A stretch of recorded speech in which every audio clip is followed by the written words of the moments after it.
আসসালামু আলাইকুম। হঠাৎ করেই প্ল্যান করলাম যে মাওয়া যাওয়া যাক। অনেকদিন ধরে মাওয়া ইলিশ খাওয়া হয় না।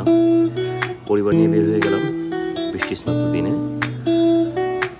কখনো রোদ, কখনো বৃষ্টি, এই অবস্থায় চলতে থাকলাম পথ। অসম্ভব সুন্দর লাগছিল আবহাওয়াটা। এক পর্যায়ে রাস্তা দিয়ে যেতে যেতে নানা দৃশ্য দেখতে দেখতে চারপাশ যখন মনোমুগ্ধকর লাগছে, দেখা পেল মাওয়া। সেই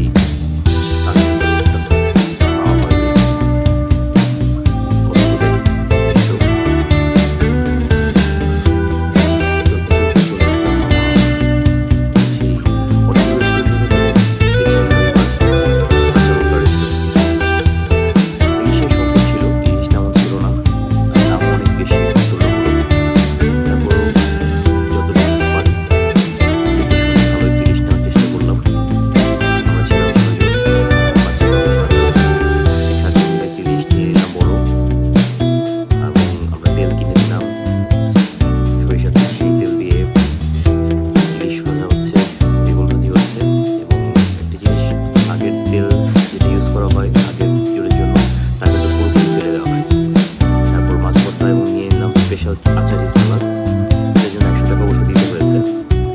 একটি সালাদ পেয়েছি, একটি সালাদের টাকা দিতে হয়েছে। চলে আসলো সেই কাঙ্ক্ষিত ইলিশ এবং ভাত, ডাল। এরপরে খাওয়া দাওয়া শেষে চলে গেলাম পুরোনো ফেরিঘাট। ফেরিঘাটে যেয়ে শেষে যে দৃশ্য দেখার জন্য প্রস্তুত ছিলাম না, বাইক অ্যাক্সিডেন্ট, যেটা মাওয়া রোডে সচরাচর হয়ে থাকে। আসলে একটু সাবধানে বাইক চালানো আমাদের সবারই উচিত, কারণ রোডটি হচ্ছে ভয়ঙ্কর। সবাইকে সাবধান হওয়ার জন্য অনুরোধ রইল। ধন্যবাদ। নাম মারা যায়।